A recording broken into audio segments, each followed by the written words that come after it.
مهدی، مادر و دختر هم همه سربازن، اینجا ایرانه.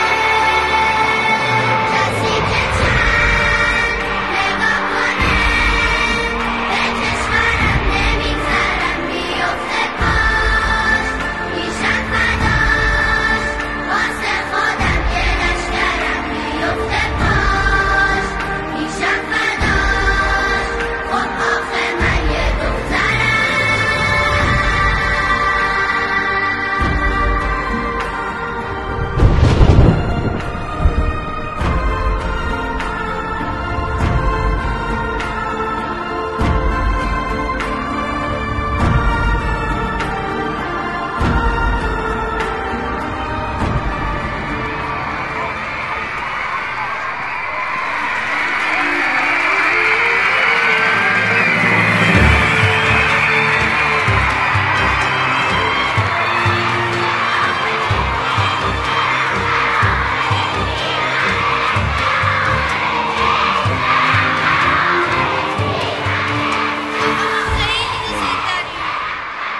ما هم شما رو خیلی دوست داریم. زنده باشید.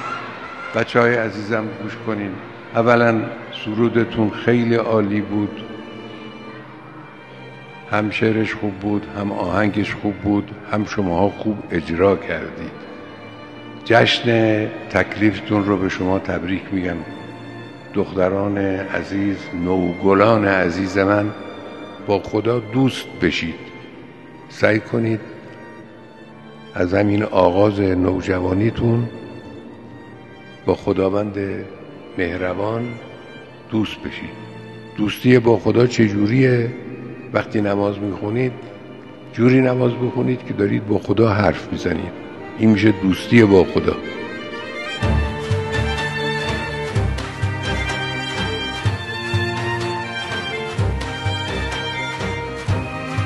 الله اکبر.